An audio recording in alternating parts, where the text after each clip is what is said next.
যারা বলে পৃথিবী গোলাকার বলা কুফরি, তারা কি বাড়াবাড়িতে লিপ্ত? 100% বাড়াবাড়িতে লিপ্ত। পৃথিবী গোলাকার ইবনে তাইমিয়া বলছেন, আমার সাথে একজনের যোগ আসিল এতে, আমি তাকে এখন আউট করছি। তো আমি বলি ইবনে তাইমিয়া বলছে, ইবনে তাইমিয়া তো আমাদের সালাফ না।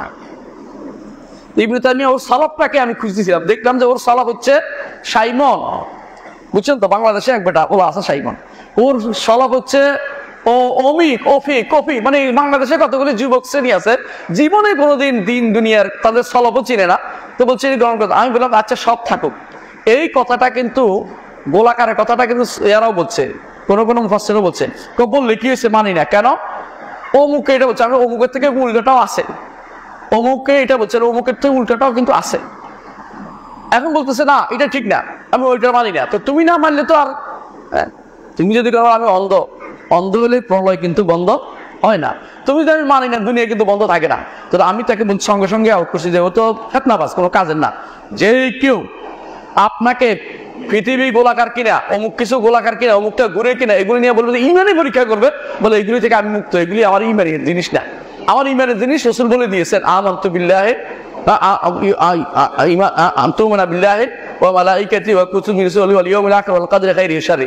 এর বাইরে তুমি একটা আয়না বলবে যে এটা কি জিনিস বলো, ওইটা আমার দায়িত্বের ভিতরে পড়ে না। আমি জানলে বলবো, না জানি না, না জানলেও কোনো কিছু যায় আসে না। এইটা এমন জিনিস যে না জানলে কিচ্ছু হবে না। পৃথিবী গোল না লম্বা, ইমামরা যোগে যোগে এটাই বলে আসছেন, পৃথিবীটা হচ্ছে আসলে গোল, তবে বিশাল লম্বা হওয়ার কারণে কোনোভাবেই আপনি এটাকে নিচ করতে পারছেন না। যেভাবে করেন না কেন আপনি উপরে, আপনার মাথা উপরে থাকবে এমন নয় যে, হ্যাঁ যারা ইয়াতে আছে কি বলে, যারা আমেরিকা আছে ওরা কি পা উপরের দিকে মাথা নিচের দিকে নাকি, ওরাও কিন্তু উপরের দিকে, কারণ এমন ভাবে এমন করা হচ্ছে সেখানে সবগুলো উপরের দিকে থাকে, কিন্তু এটা নিচে হইতে হইতে এমন ভাবে গেছে যে কেউ নিচের দিকে থাকে না, সবাই মাথা উপরের দিকে থাকে। এই জন্য যারা আপনাদেরকে বলে যে আমার উপরে যদি আল্লাহ হয় ওইদিকে তো নিচের দিকে মাথা, বলে এটা মিথ্যা কথা বলছে, নিচের দিকে মাথা দিয়ে কোনো মানুষ নেই। এটা আপনার কাছে মনে হইতে পারে, কিন্তু সবাই কিন্তু উপরের দিকে মাথা দিয়ে আছে। সুতরাং এটা একটা মিথ্যা কথা, বুঝতে কথাটা, এই জাতীয় কথা বলা যাবে না। এই জাতীয় জিনিসে বাড়াবাড়িতে তারা লিপ্ত আছে, কোনোভাবেই এই গোলাকার বা লম্বাটে বা এটা ঘুরে কিনা এ নিয়ে বাড়াবাড়ি করা যাবে না। তবে ঘুরার কথাটা কোরআনে আসছে, হাদিসে আসছে, ঘুরা অর্থে প্রত্যেক কক্ষপথে চলে, কিন্তু চলতে চলতে এক একটা চলনা একদিকে আল্লাহ নির্ধারণ করেছেন, কোনটাকে কোন দিকে চালাচ্ছেন এটা আল্লাহ তাআলা ভালো করে জানেন। আমরা যদি দেখতে পাচ্ছি, আলেমরা যেটা বলে থাকে যোগে যোগে, সেটা হচ্ছে যে পূর্ব দিকে উঠে পশ্চিম দিকে ঢুকে আবার ওদিক থেকে উঠে, এর অর্থ হচ্ছে এটা ওদিক দিয়ে যায়। এই ঘুরার এক একটা সিস্টেম এভাবে দিয়েছে। আপনি জানেন যে কোনো তারকা আছে যে এইটা এদিকে ঘুরে এদিকে যায়, মানে এটা চলনটা হচ্ছে উত্তর দিকে, এটা ছায়া দক্ষিণ দিকে যায় উপস্থিত হয়, পূর্ব দিকে যায় উপস্থিত হয়, উল্টা পাল্টাও আছে উপরে। আল্লাহ তাআলা যেটা যেভাবে চালাচ্ছেন এটা চলতেছে, কিন্তু এটা চলন এক একটা আল্লাহ এক এক ভাবে চালাচ্ছেন। এটা কোনোভাবে আপনি বলবেন না যে স্থির হয়ে রয়েছে, এটা বলার কোনো সুযোগ নাই। এখন অনেকে বলতে পৃথিবী স্থির কিনা, পৃথিবী আমাদের কাছে স্থির, কোনো সন্দেহ নাই, আমাদের পশ্চিম দিকে কাবা থাকবে, কিন্তু জগতের যে মূল সিস্টেমের মধ্যে যেটা আছে এইটার কারণে স্থির হইলে যে ভেঙে যেত, এটা আপনি ভালো করে বুঝেন।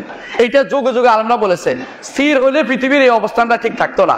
পৃথিবীকে আল্লাহ তাআলা পৃথিবীর এই সিস্টেমটা এমন ভাবে দিয়েছেন যে আপনি বুঝতে পারবেন না কোনোভাবেই যে পশ্চিম বদলে যাচ্ছে, এটা নয়, পশ্চিমে নিয়েই ঘুরতেছে, দিক নিয়ে পুরোটা নিয়ে এসে পশ্চিম আছে, এটা শুধু আপনার কারণে পশ্চিম দিক বদলে যাচ্ছে, এটা বলার কোনো সুযোগ নাই।